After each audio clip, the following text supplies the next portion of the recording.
Gingerbread Man Down, Clean Up on Aisle podcast. Welcome to Clean Up on Aisle podcast, the dirty truth about grocery stores. I'm your host, Jeff Harmetz, joined with my host, Adam Fligston. Hello, Adam. Hey, Jeff. How are you? If you hold up the peace sign, nobody can see you, I have to say. Well, that's all right. Whatever. All right. And we are joined today by our special guest, Christina Catherine Martinez. Hello, Christina. Hi. Welcome to the show. Thank you. Christina, how are you doing? I was taking a nap when you messaged me to say, hey, I'm about to send you the recording link because All right. I played tennis for 2 hours today. Are you still live in Los Angeles? Is that correct? Yes, that's correct. What's the tennis scene like in Los Angeles? Well, I think if you can get good at it, like I have, tennis is unfortunately a really good asset for any creative career in the Southland. Are deals being made on the tennis court? Deals are being made constantly. I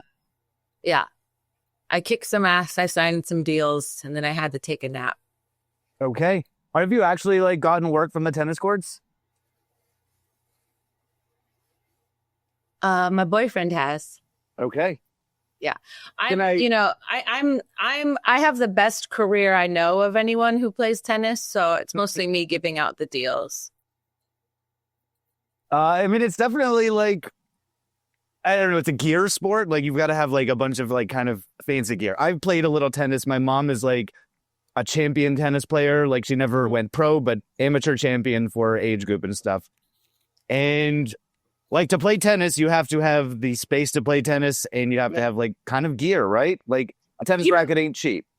Tennis racket ain't cheap, but I do think that you can get some people get very gearhead about tennis when it's it's unnecessary. You do just need a racket, and you can get maybe a not super fancy, cool racket, but a pretty decent beginner racket for $100. And then after that, you have to get really, really, I think it's just people buying stuff faster than they need it. I've been playing for years, and I just got my second racket, which is a step up of my beginner racket. And to be honest, and guys like to talk about string tension and head size and weight and this and that. And my tennis coach was honestly, that stuff only matters if you're really, really, really good. The level of play that you need to achieve in order for any of that gear to make a real difference is way above what most people are playing at, who just sort of enjoy buying the gear. It's a good move to show up and destroy someone who's got a shiny suit, perfect racket, and you've just got kind of a old beater, and you just kick their ass. There's this weird class element, conspicuous consumption, but inconspicuous consumption, where it's if you're overdressed and you don't deliver, that's very embarrassing. You gotta under promise, over deliver. So it's always some weird guy who's showing up in cutoffs and carrying a naked racket and a grocery bag, who's probably gonna beat everybody. I'm a little embarrassed. I kind of did the overdressed thing for a sporting event recently. I did my first 5K last weekend, and I run in my garage all the time, and my partner likes to dress me up. You just run in circles in the garage? I have a treadmill. And the treadmill goes in a circle? No, the treadmill, you just run, it just goes in a straight line. So so you have a bunch of treadmills in a circle that you run across. Just the one treadmill, there's a TV with a horror movie on it. I've been watching the Final Destinations lately. My partner loves to dress me in cute outfits. So she's bought me a quite nice pair of running shoes just for my little, treadmill running. I showed up to the 5K very stylish, and I did not do super good. I didn't do bad, but I didn't do great. And the guy that won is a cutoffs kind of guy, How much gear do you really need to buy for running? The shoes helps, and it's good to have arch support. Yeah, what kind of racket you using then? for running? Just the racket of me like breathing heavily. That's the only racket I've got. Jeff, you're a known quantity around town, so you got to show up looking at least sharp. I don't know if anybody like knew who the fuck I was. I just was like, I just kind of wore what I wore to run in my garage, which is very matchy. I've got like shoes that match my pants and stuff like that. It's not too wild, but I'm also a known entity in this town, known as Tinseltown. I think as a girl, you can kind of, it's a fine line because tennis culture, dressing up as a girl for tennis is quite fun. It's like it's dresses. Like, it's the only sport you can wear. You wear dresses, where that's the standard uniform. Why do you think I stuck with this one? I wear a dress and I don't have to be on a team. That's what I want. But I did, and my boyfriend is the one who dresses me for tennis. He got me awesome. This was fancy. Wow. This is a vintage. It's a vintage racket bag. This is what the funniest part. It says right here, this collection of functional sports bags has been created for one of the most famous tennis players in the world. And his name is not on this. You just have to guess who it is. Pete Sampras. No. Okay. You'll never guess, actually. Well, it's Ivan Lendl, who no one really cares about now, but he was. Don't know who that is. He was very famous in the 80s when this bag was made. So this is not a nice story, but I feel like this is the appropriate place to tell it. My mom played tennis all throughout me growing up, and she put us in tennis classes in the summer, like nothing too fancy, just at like the public park in Long Beach. And we had like a tennis instructor over a couple of years. And I believe he got busted down the line for pedophilia. He didn't get busted cross court for pedophilia? Oh, I don't know if I get that tennis joke. Down the line is like a way of hitting the ball. That's when you. Okay. I thought you were making a tennis joke. Down the line is when you hit the ball straight, cross court. I didn't get that far in my tennis studies. Apparently. Wait, Jeff, was he your instructor while you were a little boy? I'm sorry to ask. Yeah, absolutely. Like I was like, okay. Did you not 11. Did you not make the cut? I did not. No, I was not good enough or good looking enough, I guess. So okay, well, there's blessings in every shortcoming. Yeah, another narrow miss for me when it comes to pedophiles in my childhood. So hey, speaking of which, I really like where this conversation is flowing. When I was little, because I was homeschooled and we spent a lot of time at the public library in my hometown, and there was a park. And then one day my brother came out of the bushes and he said, "Oh, there's an old man there who's trying to give me corn." And I was like, "What?" And I went in to the bushes to investigate, and there was an old man there holding a cob of corn. He said, "Hey, you want some corn?" And then I walked out and I was like, "You're right. There's an old man there asking if we want corn." And then my other brother's like, "You serious?" And we're like, "Yeah, check him out." And he goes in. He's like, "Yeah, there's an old man there trying to give us corn." I mean, corn is wholesome. I mean, maybe this was a wholesome situation. I guess being in a bush is not quite wholesome. But in retrospect, that could have, in retrospect, I thought he was being like, "Oh, when you say an old man tried to give me corn," I'm like, "Oh, did he like expose himself to you? That's really disturbing."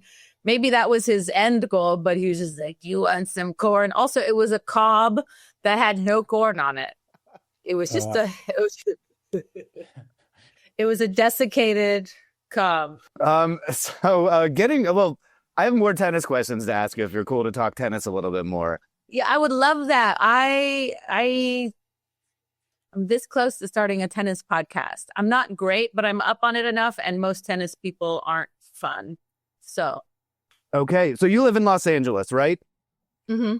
You called it Tinseltown, but just in case anybody's not familiar with the nomenclature, the casual colloquial terms, you do live in Los Angeles, correct? I do live in Los Angeles, California, yes. And I can speak to this. I hear about this a lot, and I live in Joshua Tree, Yucca Valley, and we're seeing this locally. Yucky Valley. Did they ever call it Yucky Valley? They sure do. Valley. Okay, that's cheap. That's cheap. I would never do that. But there is definitely like some conflict between tennis players and pickleball players. Have you experienced that at all? Well, yes, I have utter disdain for them, but I've never had a clash. But I know there is a big it was a big to do because the tennis courts by my house, I'm lucky enough to live near 3 different parks that have public tennis courts. One of them has 16 courts. Wow. And there was a big to do. Apparently the city is going to take a chunk of the courts and convert them into pickleball courts, which a lot of people are not happy about. And I know there was a town hall or open for a meeting about it, and a bunch of tennis people in the community went. It just, there is a conspiracy that I don't think is entirely unfounded, but a group of leftist tennis players, and that's not a term that I thought would come out of my mouth today, a group called Club Leftist Tennis started.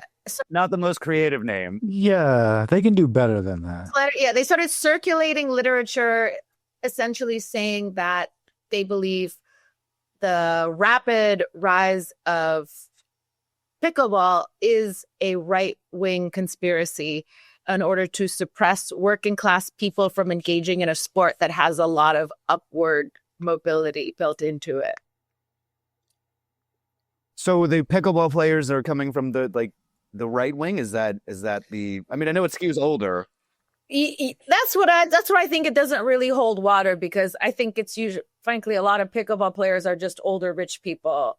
But the idea was that, because being good at tennis is such a tool for social mobility in the creative industries, that they just wanted to invent a dumber, shove everyone off into a lesser form of the art.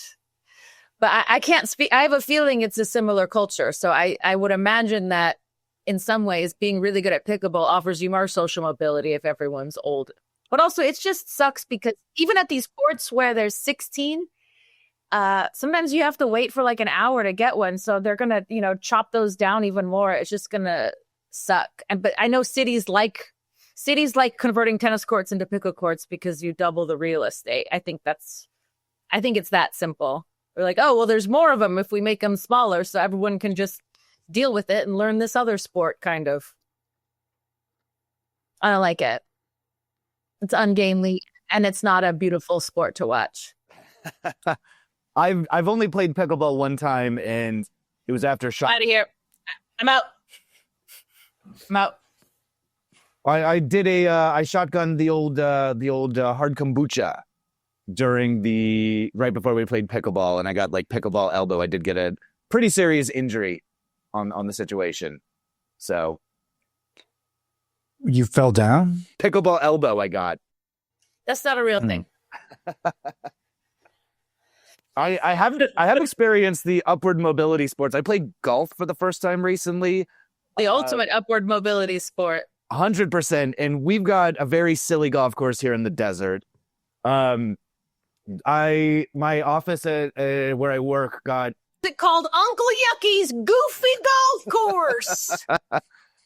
It is not called that. It ought to be. I think if they did a miniature version with the windmills and stuff like that. Yeah.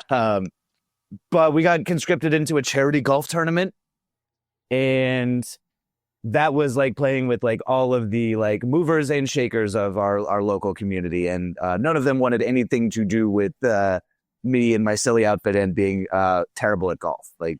Kind of a lot of disdain thrown our way. There's something there's something about you seem to be having an ongoing issue with the costuming for your athletic events. I definitely am. I do try to play it down a little bit. I think it's easy to just look chill and good as a woman in tennis, but it is you can just kind of tell. I don't know, if the whites are too crisp, and everyone's just hitting balls everywhere. It's what are we doing? just put on a sports bra and get a skirt from Target, or steal some shorts from We Spa. And, let's just try to get some rallies going before we go whole hog on the costume, right? Mm-hmm. I'm only trying to get better. I'm only trying to improve in tennis so that I can sort of earn my way into nicer tennis clothes. I want to be that good where I'm like, I can wear like, ooh, that's good. And then not everyone would go, oh, when she starts playing. I'm just going to start showing up in all of my sporting events and cutoffs moving forward.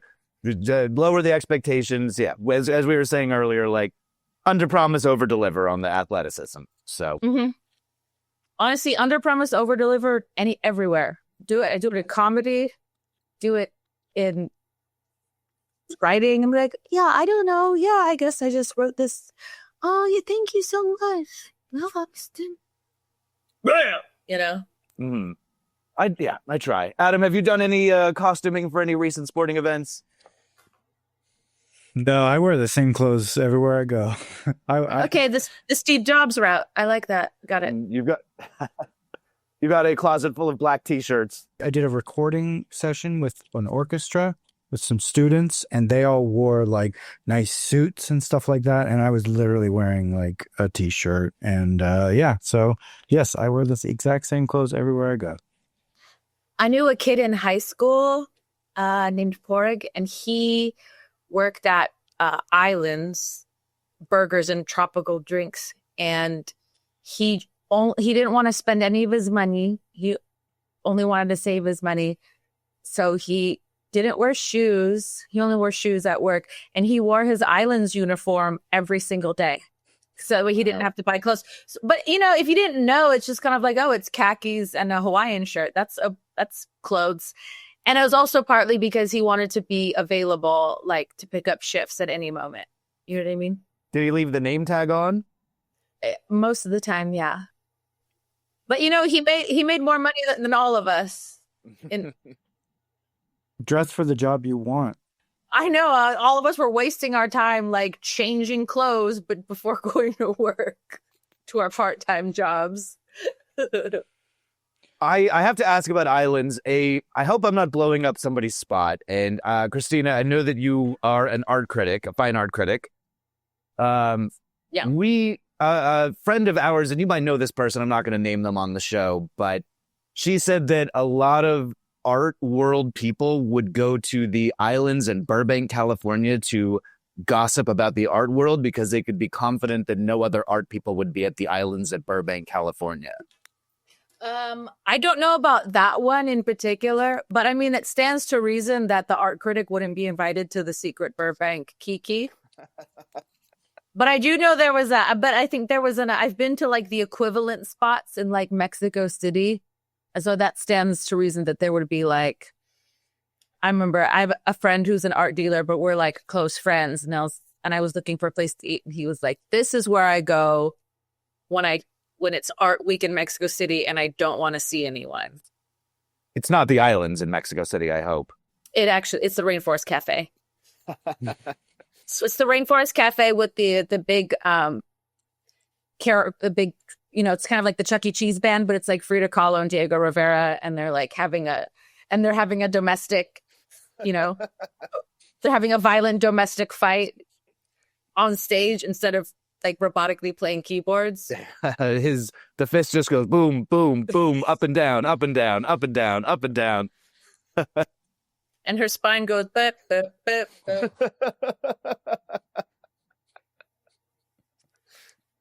I actually really love Frida Kahlo. It's this back and forth thing where she's so famous and so iconic. It's kind of this Warhol thing where it's like people who don't really know much about art will, they like Warhol or they like Frida Kahlo. You can find her paintings on mugs at Ross Dress for Less. And then you go through this period of, my growth goes through a period of like disdaining it because like her fame was so middlebrow, and what her work has become so middlebrow in a way. It's like merch. And then you go even deeper, and then I'm like, oh well, I'm down. I like the work and I really like who she was. That's why I pitched the whole idea to the Rainforest Cafe. I want to know who said that there's a secret. I want to know who says that the art world goes to the islands in Burbank and who they think that art world is. I can't speak to that any with any more Put it in the depth than I studio. already alluded to. Put it in the studio chat. Okay. You'll have to go hang out at the islands in Burbank if they're still doing that. Well, I've frankly been doing a lot more. I still write as an art critic, but I've been doing a lot more. I'm trying to pivoting to fiction and television. Ever heard of it? So that may be. I prefer the Bob's Big Boy in Burbank because it's where it's where David Lynch used to write. So it's where all us. So you graduate as you move between creative industries. You either go to the islands or you go to the Bob's Big Boy. I mean, that's truly like a entertainment hotspot. The Bob's Big Boy. Like, are there people writing scripts? There's like every motherfucker over there trying to be like the next David Lynch or whatever. I don't think so because I do think Burbank is a place for like true industry heads because it's like Burbank is where you go when you're not going to be a superstar, but you are becoming like a workaday actor or a workaday screenwriter. And so you're kind of stuck in LA, even though you'll never get rich. So you go to Burbank, and it's like, maybe there's people, the few times I've been, I haven't seen anybody on their laptops. They probably don't have Wi-Fi, but I remember I went the day I got like my commercial agent. It was right down the street from Bob's Big Boy Burbank. And I went in there and I'm like, here I go, world. Like, I'm going to get some pancakes at 3 p.m. to celebrate being able to audition for Google and NFL spots. Put it in the chat. She might not love that I said that on the show, but why? Because they talk about me. That's all they do is they go to as the whole group of art world cronies goes to the islands in Burbank to talk shit about me. I like this idea though. I was having an affair with someone a few years ago, like you do, and we met up in New York, and he was like a cool guy or whatever who does like young cool guy stuff. So we met. This is a corny thing. We met at the restaurant at the top of Bergdorf Goodman because it was definitely no one that either of us know would see us there doing just a couple of young creatives doing high tea and crying about why they're not together. I'm trying to figure out locally, like, I don't take a ton of lunch meetings, but I go out and like chat with work people about lunch, about work stuff over lunch from time to time. And like, I don't know if there's like a good place in the Joshua Tree area to be discreet and have like a proper business conversation without anybody overhearing you. It's too small a town. So I don't know. I'm grateful. There's a lot of space though. You could just go in the middle of a field and talk. Take a 6-pack and some hard-boiled eggs and like hike an hour into the national park and have your business meeting. Go to Pappy and Harriet's and just scream. I don't know. Yeah, it's pretty loud there, and there's mostly tourists. You're probably not going to run into a lot of locals at Pappy's. So, all right, should we? I'd love to talk with you about grocery stores, Christina. Okay. So where did you grow up? I grew up in Whittier and East Los Angeles. Born and raised. All right. I'm a Southern California boy myself, and I do think of Southern California as kind of like the greatest place for grocery stores. I think we do it best here, personally. I think so too. There's just different. It's just different. I was in, not to be a bitch, but I've been traveling a lot this year. So I was in Paris for a couple of months, and then I was in Edinburgh for a month. And it is really fun seeing different. It's kind of like you can the national value is reflected in the layout of the grocery store. Like, I was in Paris. I was staying in the middle of the city, but then I was also staying in the suburbs, seeing family, and like even in like the not cool area. In the grocery stores, pretty much any grocery store in France will have like one whole aisle that's just for chocolates, because I guess that matters to them. Or there's like a whole aisle for like, charcuterie and pate and various extruded meats. And there's definitely a big fucking honkin' cheese aisle.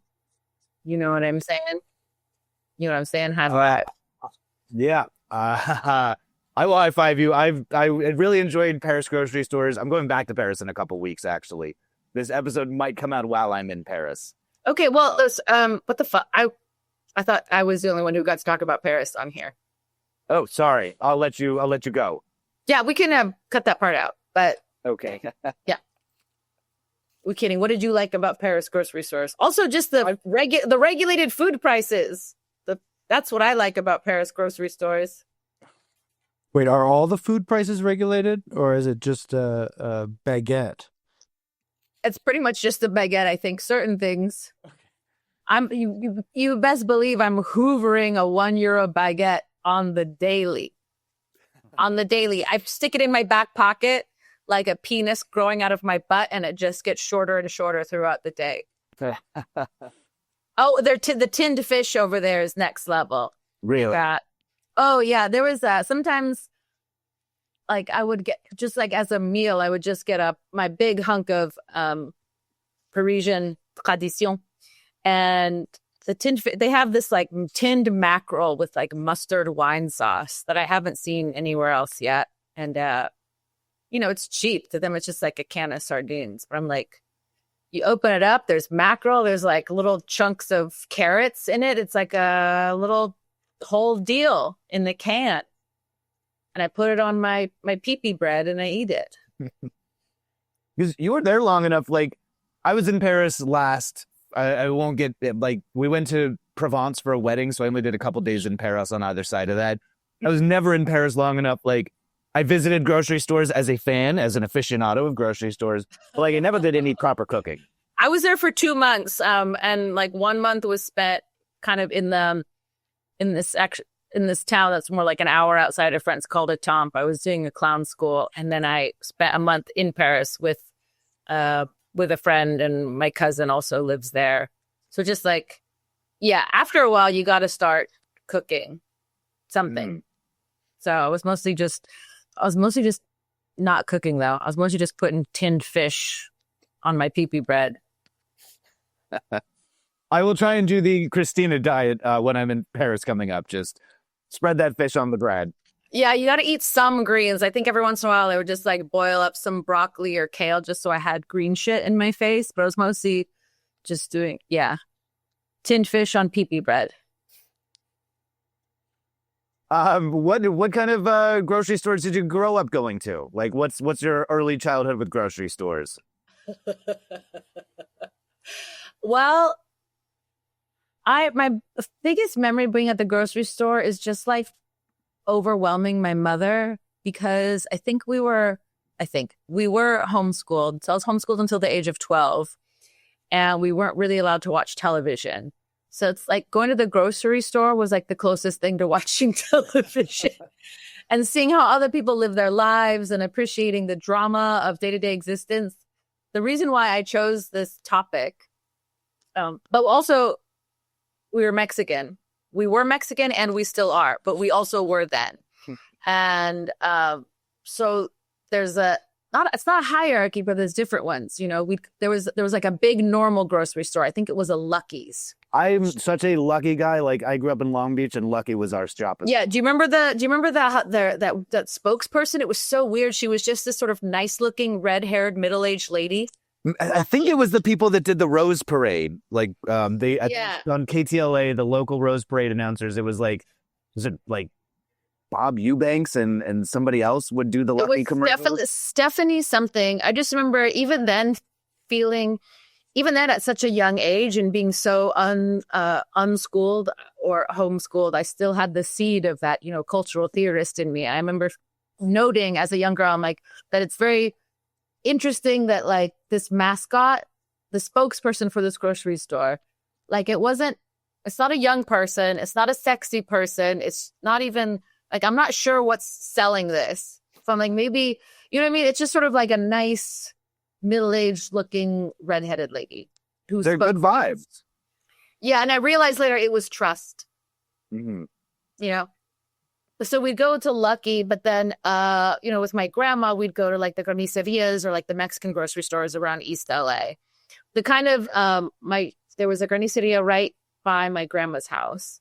The classic kind that would have like, a painting of like a pig floating in a vat, dying, but like wearing a chef's hat and smiling. Or a big motif was like the pig like wearing a chef's hat and smiling, but like cutting its own stomach open and a bunch of sausages falling out.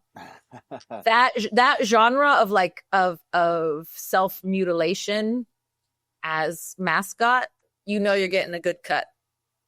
Was the pig being boiled or was it drowning? Do you remember? Do you have specific memories? It was being boiled. It was being boiled in a vat of lard for sure.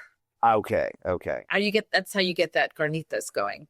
I'd love to see just like I can't remember what they call it when it's just like all of the different paintings of death, but like that for the pig, like pig shot out of cannon, pig like in the guillotine, pig like getting locked into an Iron Maiden and stuff. Grand Guignol. Grand Guignol. It's like those soft G's where you're like, Grand Guignol. But I wanted to tell you this because the topic today really resonated with me emotionally because a core memory of being at the grocery store with my mother, because we didn't watch TV. I mean, we eventually started sneaking TV. Really, we didn't watch TV, and we weren't allowed to have lots of sugar. So we never had sugary cereals in the house. We always had like Kashi Good Friends. And so my mom, what my brothers and I would do, this is how media starved we were as children. When we went to the grocery store, we'd ask my mother if we could go to the cereal aisle. And we just liked looking at the boxes because the sugary cereals had all like these fun characters and colorful names and games on the back. So we would just go to the cereal aisle to just look at the fun cereal. And that was like, and I remember my mom saying she would get embarrassed thinking that like, it's like people are going to think that like I keep you locked in a dungeon or something. The fact that these kids dazzled by the tricks rabbit. Yeah. I mean, she kind of did. I did not go to public school until I was 12 years old. I'm fine, by the way, because eventually we were able to start watching Saturday morning cartoons, strictly that. And the thing that the person that I liked the most, I think, is the Fruit Loops toucan. But I had a lot of like righteous, angry empathy toward the Trix Rabbit. Because I don't know if you remember the commercials, but it was always just about the Trix Rabbit wanting some fucking tricks. He was like the coyote. He was like Wile E. Coyote. And somehow these kids would always foil his plans in some sort of elaborate way. And the tagline was "Silly rabbit tricks are for kids." And I'm just kind of like, why can't he have any fucking tricks? Like what in your world, you little bitch, would just disintegrate spiritually or morally if you let this rabbit have some tricks? I Who think the like fuck that. do you think you are? It was the Kids, interesting. all these fancy kids who probably go to regular school and sit in desks with other kids and have normal social lives. Oh, we're so much better. We can't have this weird homeschooled rabbit have any of our fancy cereal. I might be projecting a little bit. It worked for a little while, but it went on for years and years, and it just like, when is there going to be the release? Like, when is the epiphany going to happen for the Trix Rabbit? Like, it never did. It's just like, it just went on way, way too long. Do they still do it? Because, I mean, they still sell Trix in the grocery store. I haven't seen a Trix commercial in a long time, though. I loved, I love Cam Crunch. To me, that was like the gold standard fancy cereal you could get as a kid. But then they had a lot of lore, right? Because there were the Soggies, and Cam Crunch was always fighting the Soggies, which you realize later, they're just like, anthropomorphized piles of cum. But so one of my favorite, but here's also, and then there was a time, there's a class vector here, because then there's like, the fanciest cereals are at the top, and those are usually like Kashi, the ones that aren't sugary. And then all the sugary kids are in the middle. And then on the bottom, you have the imitation ones. And this is like a joke from my special, but like I mentioned something about like not like the class element of having to get the cereal from the giant bag that's always on the bottom shelf to like accommodate your parents' migrant labor posture. and it always had these names that were like puns on the cereal that they were ripping off, but they couldn't quite do it exactly. So you'd have like Sergeant Masticate, you know what I mean? And they were like always a lower rank than captain. He could never. It was a lower rank. Yeah. It was like private. It was like just like after a while, it wasn't even an official ranking. It was just like a private citizen whose vehicle we commandeered cereal. And then Fruit Loops were always like juicy O's, right? There were Fruit Rings. The loop was a ring. French. It's an O. It's a ring. Yeah, and Smacks. I liked apple. I like apple. I liked apple cinnamon Cheerios, and I really like Cracklin. I really like Cracklin Oat Bran, and I loved. I don't think I remember that one. Cracklin Oat Bran is the shit. Okay, more cereal lore. I'm not joking. I could talk your ear off about cereal. So in high school, my friend, my BFF and I, we had this game or just ongoing conversation we would do. We would talk about the men in our lives as cereals, right? So it'd be like, what? And then the girls in our lives, we always talk about them as desserts, and it was this very sort of intuitive, ongoing, like messy metaphor conversation. Like sometimes be like, oh, well, Allison, she's basically like a low fat fudgesicle. And it was like, oof, you know what I mean? And then we would ask guys in our life, okay, if girls are desserts, what would you want? And for some reason, every guy wanted a brownie. So we were just trying to figure out, like, what is that? It's not us. But the guys in our life were cereals. So I'd say things like, one time I literally lost a friend. It'd be like, well, like, who's this guy? We're like, well, he's like Fruit Loops, but like Fruit Loops was like beer poured over it. You know what I mean? Or my friend Tyler asked me what he was. And I literally ended our friendship by saying like, well, you're kind of like Honey Bunches of Oats, because it's sort of like, it's like a cereal that has like the look and the feel of like an adult cereal, but it's really just like a regular sugary cereal. Really sick burn. It's a pretty sick burn. Yeah. It doesn't seem like friendship losing burn, Well, clearly we weren't very good friends because I didn't think that highly of it. And also, so Cracklin Oat Bran was sort of like the end all. It was like our favorite cereal just to have, and we kind of like, who is that man? You know what I mean? Like, who is really Cracklin Oat Bran in our lives? I had my high school sweetheart. The guy I was with pretty much all throughout high school. We were like, well, what's he? And I'm like, I don't know. I think he's like Reese's brand, like Reese's peanut butter cup cereal, kind of like an Oreo cereal, basically something that shouldn't be cereal in the first place. You know what I mean? Was that the highest praise you could do? Like, oh, well, you're too good for this chart. You're like kind of classing out of the cereal. No, that was an insult because I thought he was gay. It's more of an insult because it's just like, I don't think he should be in this game at all. And I don't know why I'm still playing it. But Oreos, totally different thing. Stay out of the cereal shelf. Yeah. Before we dig back into cereal, I do want to ask you, we always like to ask on this show, like, what are your current shopping habits? Like, how often are you going to the grocery store? Where are you going? If you don't have to give like the address of the place, but like, what's your current shopping habits right now? Okay, but after that, we can get back into cereal. Promise. Oh yeah, we got so much cereal. We got reams and reams of research. I got like so much like documents about cereal and stuff. Like, we're gonna get into it. I'll be honest, my boyfriend is most of the cooking right now. So, but it's Trader Joe's mostly, to be honest, because it's just right there. But we have like the potpourri of. When we go on an actual grocery run, it's Trader Joe's. I live walking distance to 2 Mexican grocery stores and then one place that I will call a grocery boutique called Cookbook. It's like the size of a studio apartment, and it only sells really expensive vegetables and really expensive little spices and really expensive charcuterie and really expensive everything. And I run down there maybe once in a while for like a treat, or if I forgot something.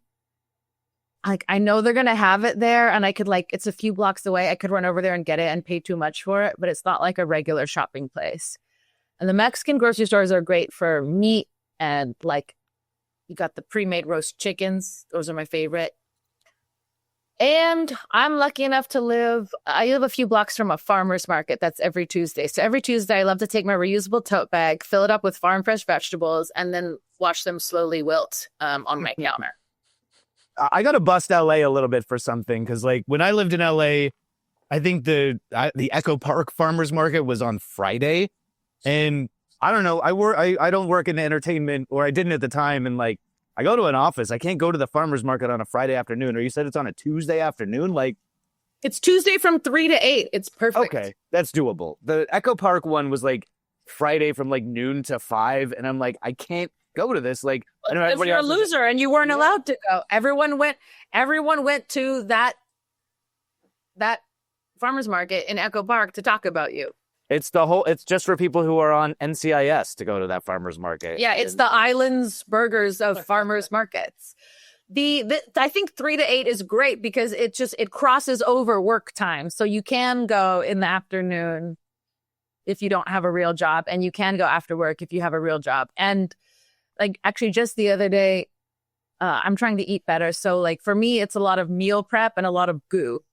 So I love to take a bunch of, especially because I'm not good at keeping vegetables super fresh. When they're on the brink, you just chop them up and you put them in a blender with a bunch of herbs, and you get yourself a nice, flavorful goo that you can put on eggs or, proteins or fish or whatever. My current goo is like a zucchini, mint, cilantro, parsley, garlic, lemon goo. Just a green goo. It's like gazpacho. Yeah.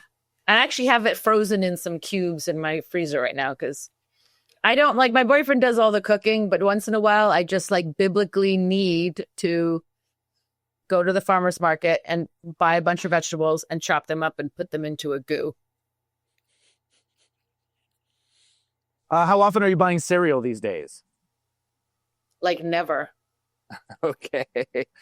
Literally never. Because you know why I did? Well, I'm 40, but I definitely had that period in my 20s when I first moved out of the house where I was buying that shit every week. Like I was getting revenge on my own childhood by just buying every sugary cereal that I never had. But it's garbage. You can't go over that pretty quick because it's like it's fucking garbage.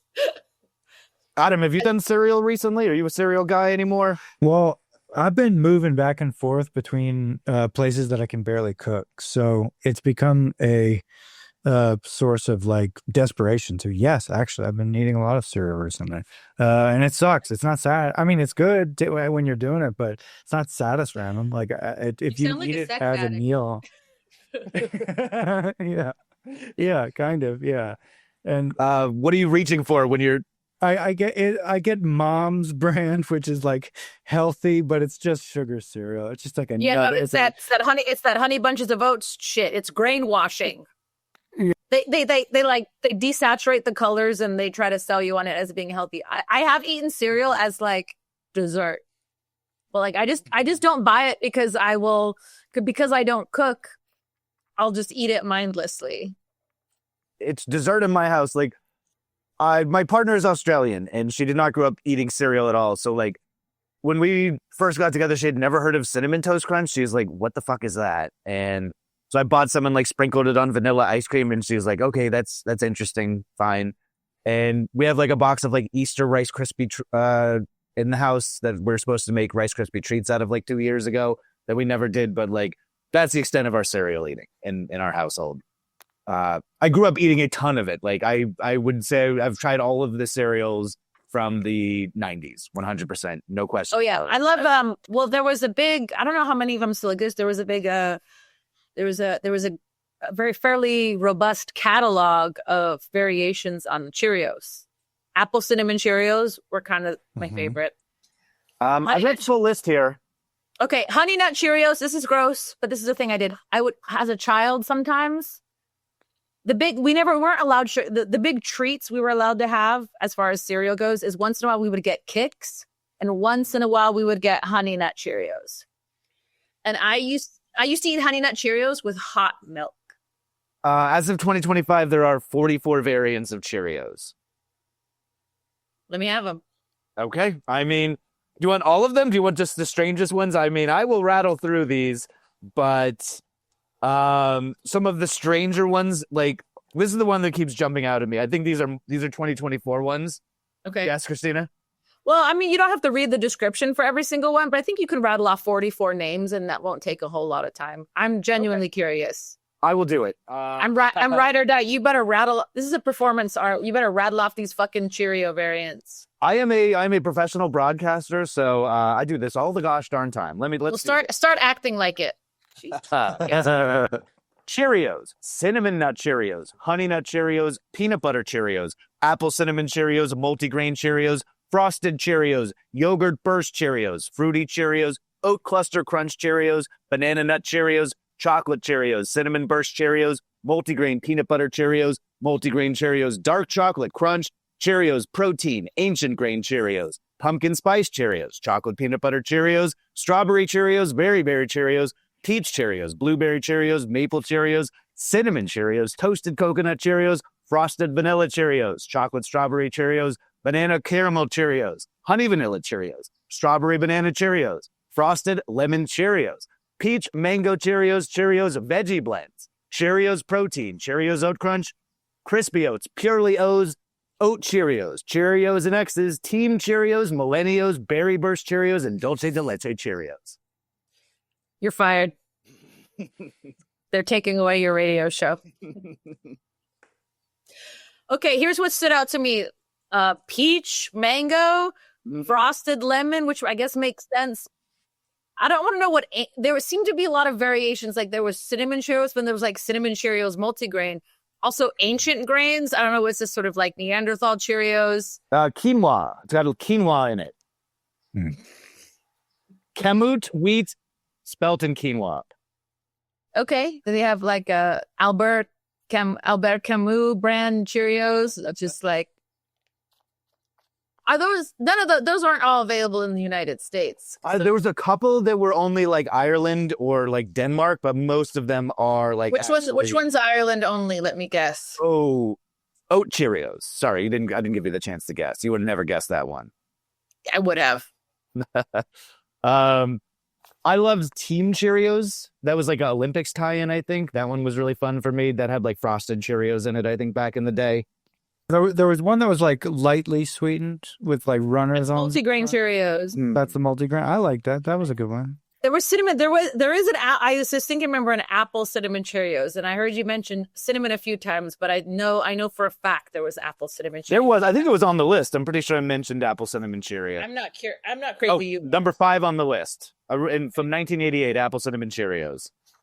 The real quick, and we will get into the history of cereal in a moment, but modern cereal stuff like the new Cheerios flavors, the ones that really jumped out at me are 2 from 2024. It's protein Cheerios, because everything has to have protein in it right now for some reason, which seems really unhinged and maybe a topic for a different show.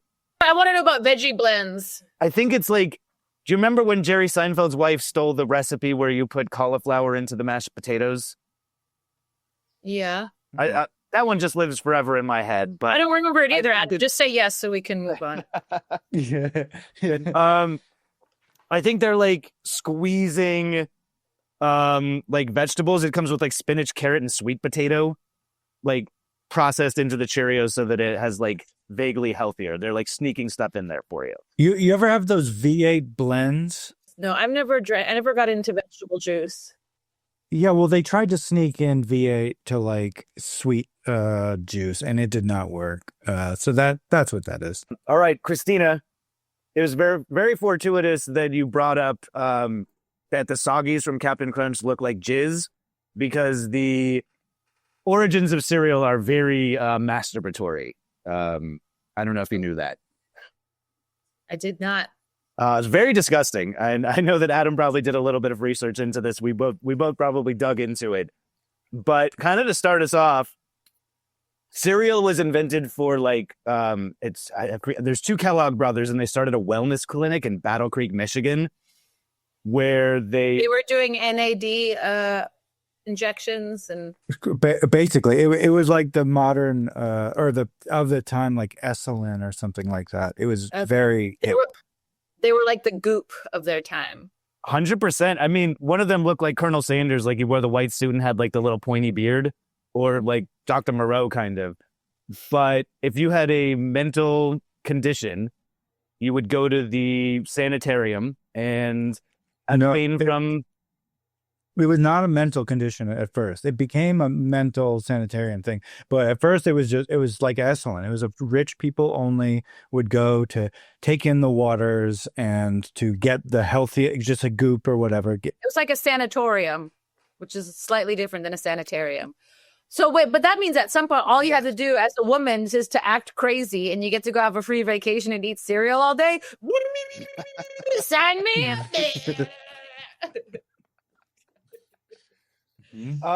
I love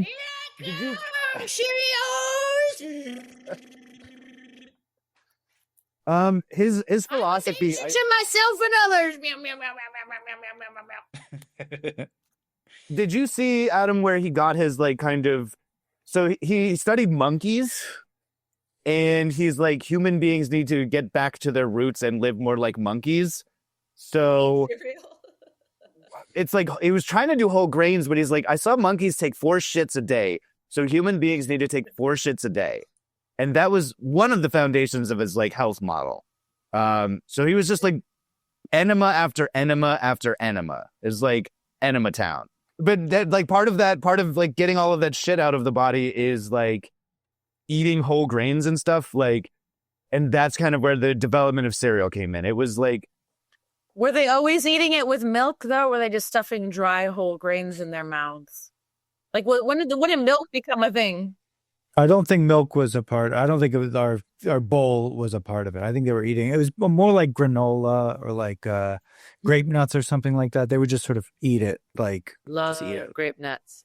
Yeah. Sidebar about grape nuts. we will have a sidebar about grape nuts. Well, team, real quick, when we wrap up here, can we get a little sidebar about grape nuts going? Just like close the loop on this. Let's just close the loop on this history thread, and then we're gonna sidebar about grape nuts. Love to. I mean, some of his like practices, he was very firmly vegetarian. I don't know if he was vegan or not, but like the sanatorium was like super vegetarian. And like any other health points you wanted to hit on this, Adam? Well, we're gonna get to the masturbation part, but Seventh-day Adventist, it was directly linked to like a very specific religious movement that still exists. So they're also vegetarian. So that's kind of where a lot of it came from. And then the last thing I'll say is like he was a messed up guy later, so I'm not going to defend him, but he was sort of early on germ theory of like disease, which is real, and like some of his stuff about the monkeys shitting or whatever.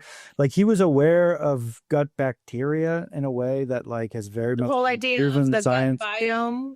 Yeah. Yeah. So he was into that. So he wasn't completely like a kook, although he was partly a kook. Yeah. I mean, aren't we all part kook? That humans actually, the original, primates were not our original ancestors. It was actually kooks. Yeah, we're going to sidebar about grape nuts. And then part of me wants to fucking sidebar about bread, because I swear to, you know what it is? And I think this is why like woo-woo and wellness types are like against bread. Because I think spiritually, like it's like bread was grain that tried to get too close to God by being like puffed up with air and levitating. So it's kind of, and I honestly, I get it on that level. Like it's like bread is low key demonic. Can you elaborate on that? It's just like we better like when you let little monsters into your grain to fart, it's like do you know what I mean? That's all bread is. It's just wheat with a bunch of puffed up farty ideas, and it thinks that like, you know what I mean? Like air, air is like a spirituality that's not very grounded, and like you can't get more grounded than like grains and stuff that comes out of the earth. So it's really like separating the grain from the mother to try to become God by allowing these little creatures to just fucking fart in your wheat. You telling me I'm going to let these monsters fart in my wheat and then I'm going to eat that? Mm-hmm. It's playing God. Like, fuck off. Like, get thee back, Satan. But now we've stigmatized being afraid of bread. Oh, come on. Just have a little. No, don't be stuck up. Don't be stuck up. Have a little bread. Now look where we're at. Now look what happened. I see like bread levitating like a little like yogi, like Dulcim from Like Baphomet. No. It's satanic. Yeah. Bread is satanic. And what do you think they got the idea for Wi-Fi and Bluetooth and all of these invisible airborne forms of technology? Because like, oh, well, the wheat can do it, you know? Wheat Fi. This is good. This is how I'm working on this. Because I'm like... I'm glad you could workshop with us. You're 10 minutes on bread coming up. I have thought about this. I have video journaled about it in private videos in my phone. I have a lot of notes on bread. Speaking of Susan Sontag, that's my next seminal essay on culture. It won't be notes on camp. It'll be notes on bread. And who knows, maybe they'll think I'm crazy and they'll send me to the cereal island and I can eat Captain Crunch all day. Battle Creek. So what's the masturbation angle? Like they thought that these cereals would kind of keep people from working on themselves, right? I mean, that's the rumor. Were you able to find that in I couldn't substantiate it, but I grew up believing that. The rumor was that they thought cereal would help you not masturbate. Yes. Yeah, and it was also related to circumcision, where they were pro circumcision because that also would help you. So both two ways of stopping you from masturbating. I didn't see the part about eating Special K in the Bible in the Old Testament, but I did see the circumcision part. I couldn't find it. I think that there is a little bit of actual writing that he did about masturbation, and it has to do with the Seventh-day Adventist stuff that already sort of went into that. Some people even claim that it was satirical, which I didn't buy, but I tried to read it with a satirical lens, and I didn't. Maybe he's just being mean to kids. Yeah. So yeah, I think it's a convenient story, putting some actual data points together in a way that didn't really line up. Okay. Well, when do you think? When did milk become part of this equation?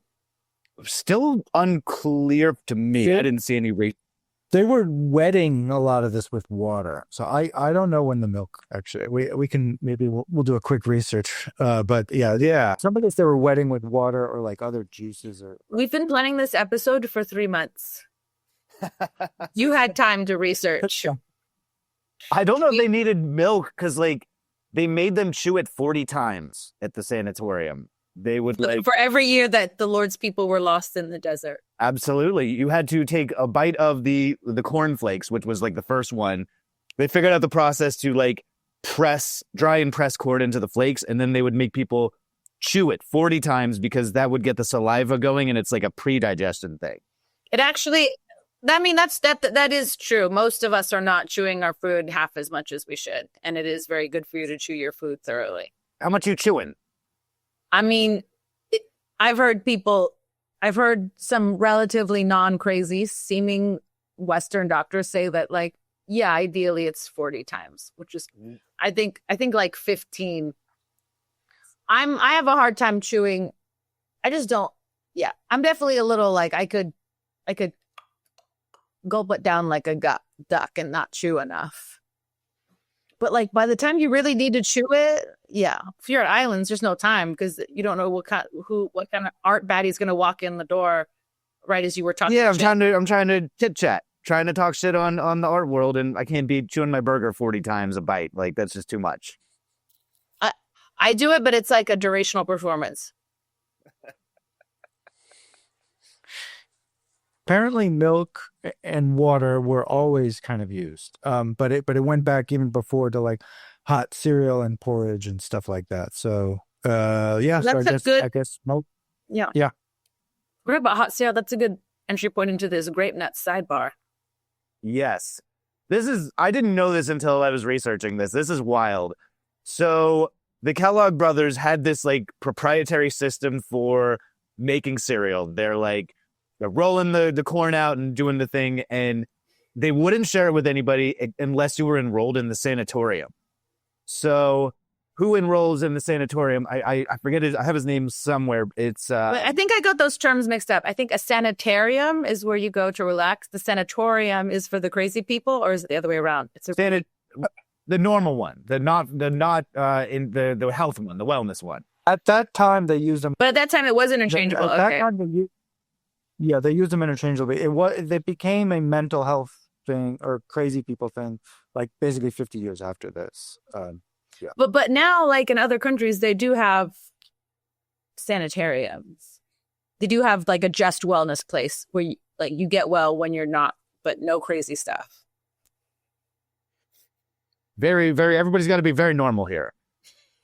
I did a lot of research about this specifically because it was like a rich people thing, and rich people stopped the idea of like taking in the waters or like rest as health or something like that. It was really, really hip in the 1800s up to the early 1900s, but then it stopped being cool for rich people, and it started to do it. So they wanted to go skiing, or they wanted to go to Florida, or I don't know, the Hamptons or whatever. Like it started to be a low class thing, and then that's basically the end of it.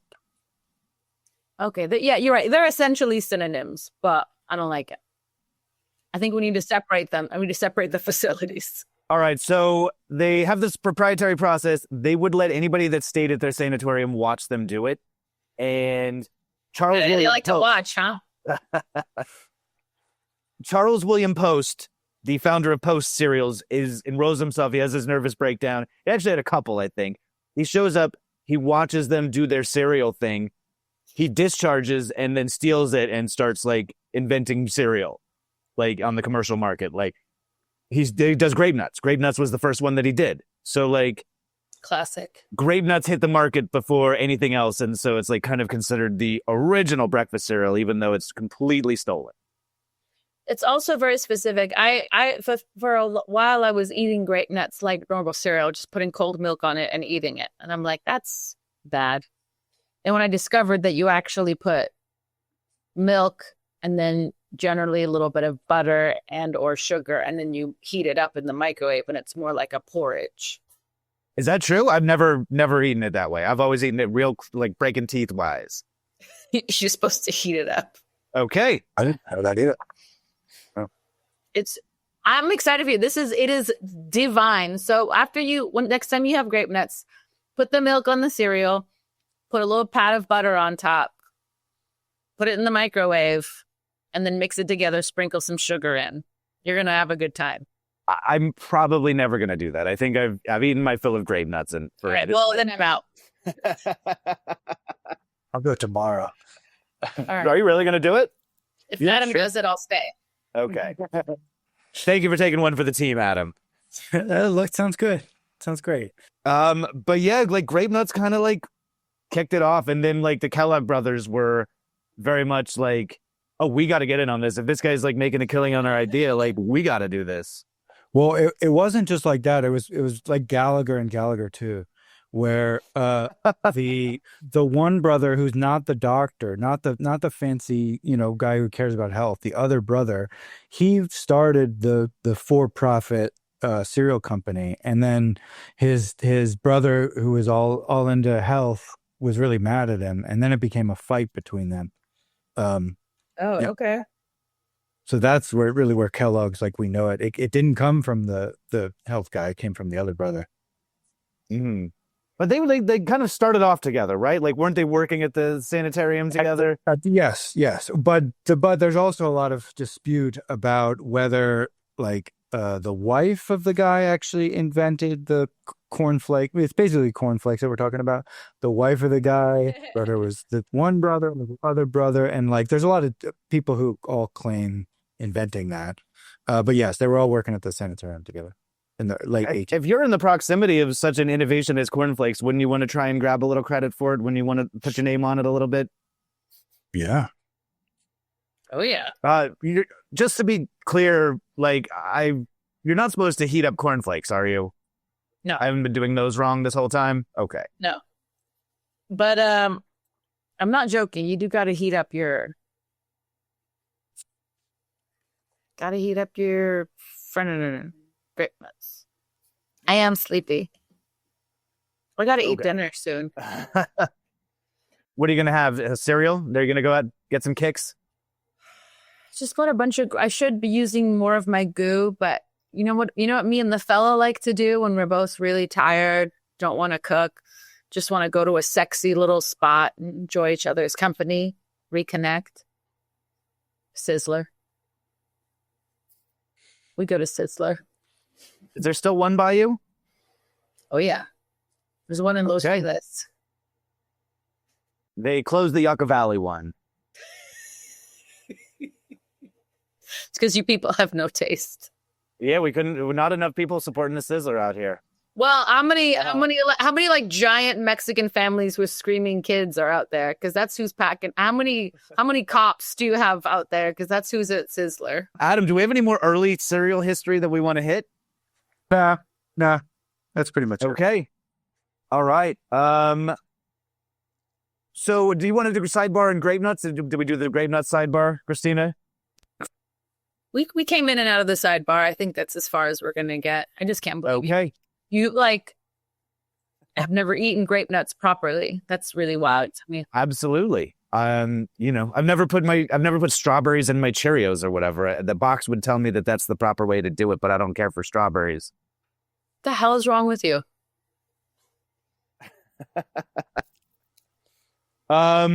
Just as a real quick addendum, modern day, Kellogg just got bought by the Ferrero company.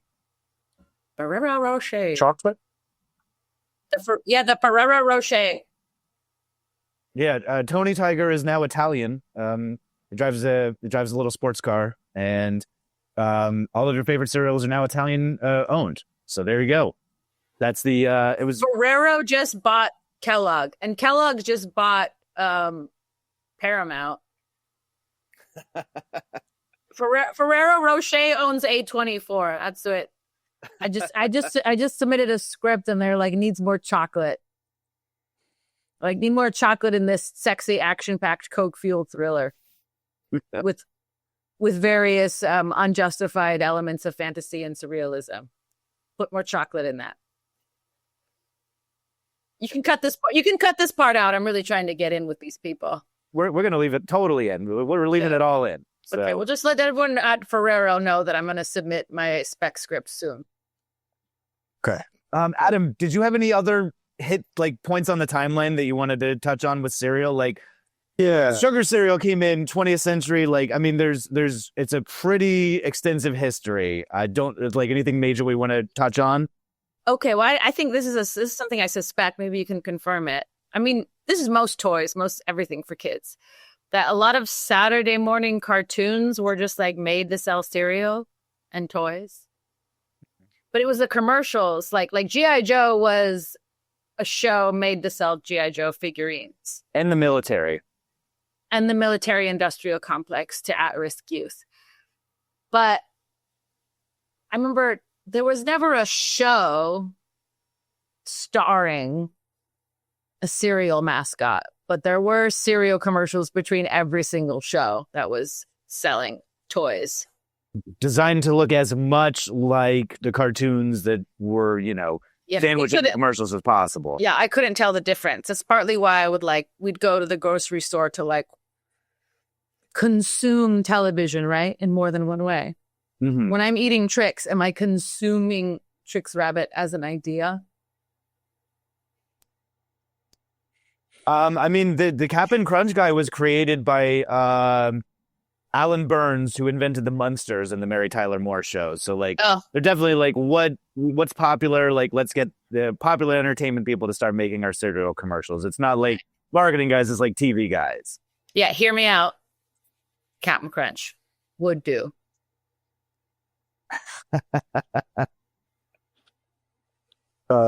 Fuck, Mary, Kill, Captain Crunch. Yeah, who's your most bangable? Who's your most bangable cereal mascot? Even though they don't have genitals, that's also what weirded me out about the Trix Rabbit. Well, he's a rabbit. Toucan.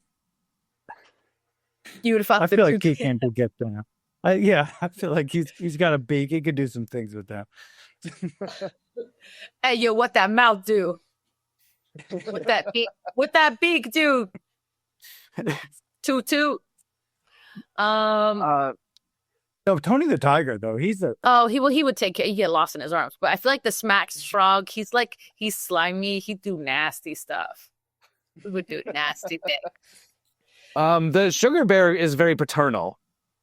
Who's the sugar bear? For sugar or honey smacks, I think they changed it to, but he was like a smooth talking bear with a blue turtleneck. Y'all don't remember him? You're making this up. I think I married him. Where's he? Check out some sugar bear commercials. He's like really like very chill and fatherly, like very laid I back. don't want to know what comes up when I Google sugar bear. Jeff always has to have the hipster, Oh, I don't like the. Oh yeah. Sugar bear looks like he. I see. Yeah, I see. He's this. I don't really. He was Golden Crisp.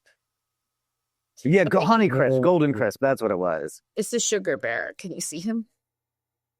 There we go. Yes. I barely remember him though. I do kind of. Yeah. What are you, like 60 years old, Jeff? I barely remember this guy. Also now. Yeah. I think the Golden Crisp sugar bear. I think he wears like a red hoodie now. I think he's like cool. I don't know if this is the place to talk about gender disparity in cereal mascots. This is the new sugar bear. He's wearing a red hoodie. Okay. I liked him better in the blue turtleneck, but Yeah, he looks like he's trying to get you high. Oh, I don't like this. He's a little too smooth. He's a little slick. Let's see. Get this guy. yeah. Yeah. Arms behind the head. Yeah. What's going on out of frame that he's like kicking back like half-headed. I don't like it. Toucan Sam. Toucan Sam is down there. I'm going as a cereal mascot for Halloween, and my Halloween costume wasn't ready for me to wear it on this episode. Is it Count Chocula? Well, that would be my definitely like hot. Is it Charlie Manson? No.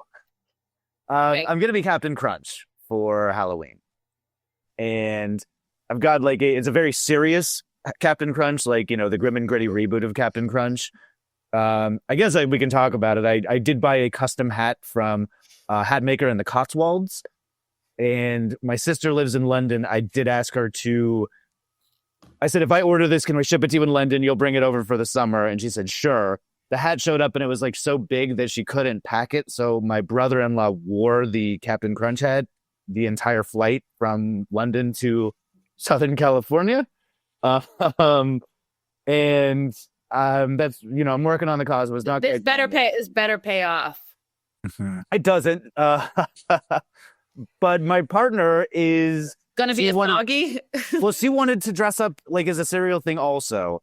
And she's like, well, are there any lady cereal mascots? And I was like, the only one they just invented like 2 years ago. There's like a lady zombie DJ that is like the captain or the Count Chocula equivalent.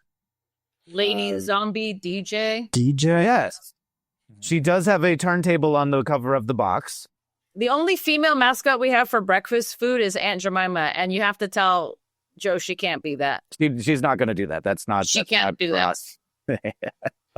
She doesn't want to be. It's Cruella Creeper, I believe her name is. Bad name too.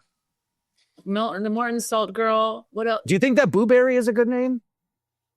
Booberry? Yes. It's not a good name either. Like for a baby? I think it's a great name. Booberry. It's 3 syllables, rolls off the tongue, alliterates. Is it the other one? Okay. Cruella Crunch-a-lot? I don't know. Cruella Creeper. So I don't think Joe is going to dress up as a cereal person for this Halloween. It'll just be me and my dog. Little Debbie. Yeah, are you doing anything for Halloween? Or are you just going to sit around in this like incredible costume? I will be. I typically host a local establishment hosts a dog costume contest, and I've had the pleasure of hosting that for the last few years. So I will be going out on Halloween in my Captain Crunch outfit. I usually don't do anything on Halloween because I'm an adult. But All right. I am me and the fella, we dress up and then just like watch a scary movie while trick-or-treaters come. But I think this year I want to host a Grey Gardens themed potluck for ladies only. If guys want to come, they have to be in drag, and it has to be some sort of like crone drag, like, fallen aristocrat, Grey Gardens, like witch, crones only potluck. What if they're like a guy with a rake or something that's kind of right outside? He better be in drag. Bring them groceries once a week. All right. Yeah. Groceries once a week. Yeah. I want a crone potluck. That's just what I want to do. And then, then you could still, if you want to go out afterward, you could still do that. But like when the trick-or-treaters are done, I'm done. Well, I'm usually I'm working. I'm usually working. I'm usually doing some sort of spooky Halloween show so I can buy more cereal. What's everybody's favorite cereal? Like, if you had to go to the store and eat a bowl of cereal for dinner, like, what's everybody picking? It would be it'd be a toss-up between Crack and Oat Bran and Crunch Berries. Okay, Crunch Berries. I feel like I mean, it's just Captain Crunch, to be honest. I just feel like I doubled down on the Captain Crunch love, and then I got embarrassed. Yeah. I got embarrassed. He's daddy. He's definitely daddy.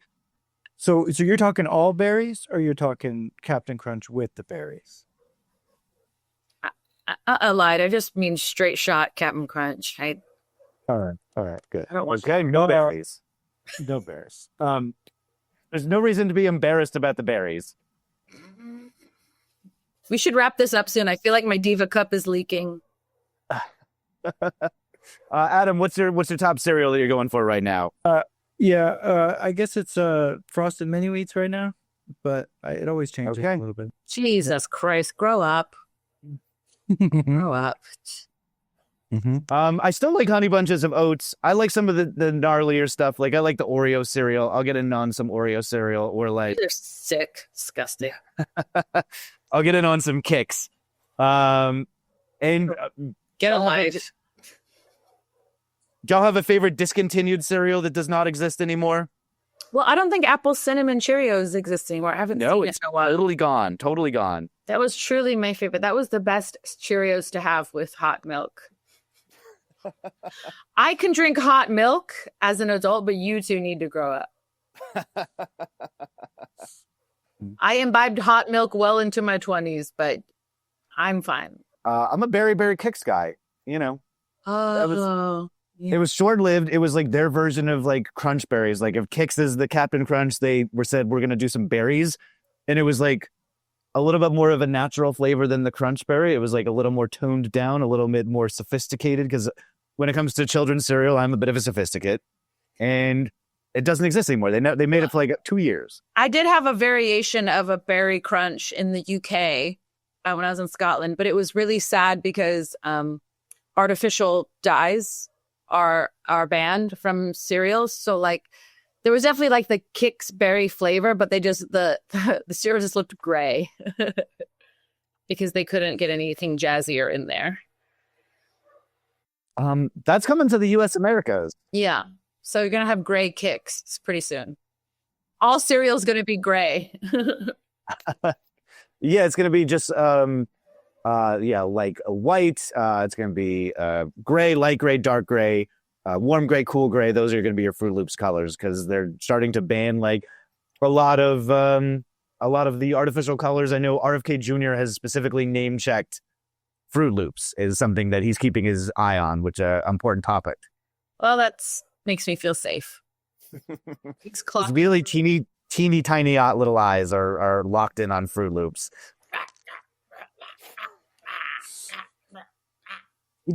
He does sound like a Mars Attack, right? Like, he sounds like he's about to shoot you with a ray gun. The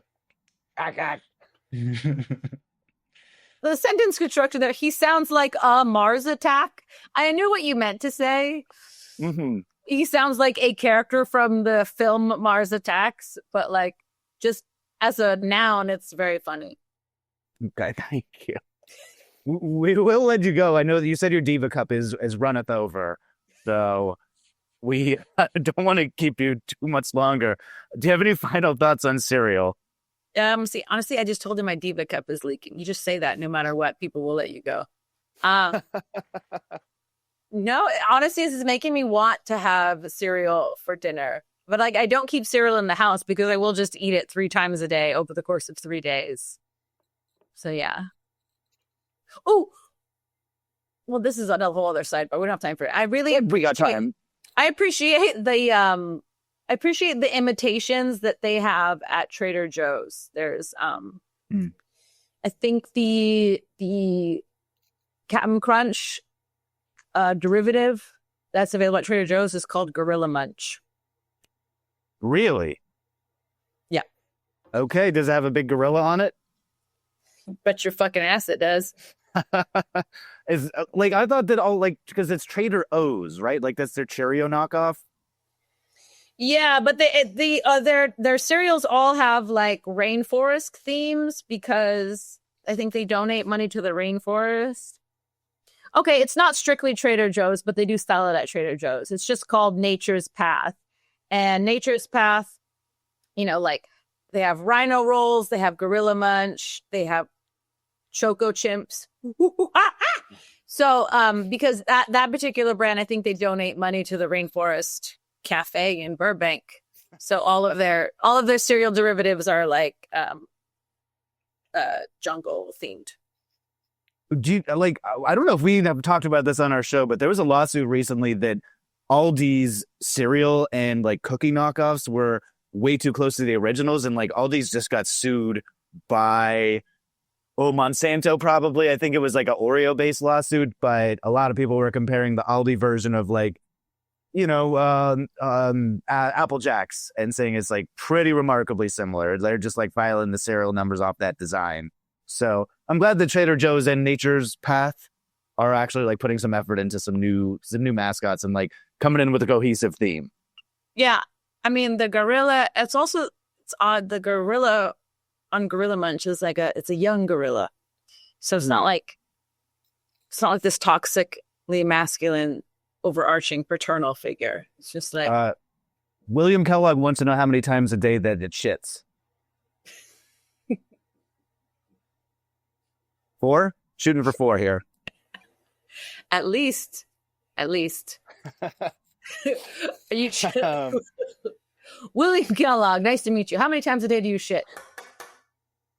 I stink also because I didn't take a shower after tennis. I just fell asleep. And then I looked at, and thank God I looked at Instagram because I've just been, this is the life of an artist. Literally just like days bleed together. I don't know what's what. I showed up to my friend's birthday party on the wrong day. Whoops. I've had somebody do that to me a couple of years ago. Yeah. They actually lied about getting me a gift. Like he showed up the Friday before my birthday party. This was when I was living in LA, and he said, "Oh wow, you know, I actually got you this really nice gift. I got you like this fabulous stay at like a luxury hotel in Hollywood for 2. But it's not your birthday, so I'll get you. I'll use that for myself. I'll get you something different when I actually show up for your birthday party." And I think he thought I believed him. I think he thought I bought that, and then he didn't like he just brought me a bottle of tequila for the actual birthday. But he used that as an excuse to just like really try and hustle me, unsuccessfully, of course. That's really weird. That's a very weird thing to say. Super weird, dude. Christina Catherine Martinez, where can people find you if they want more of you? They can find me.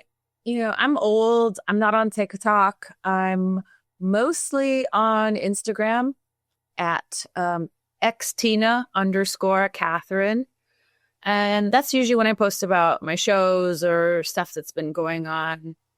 And yeah, I think there's some, I'll plug things.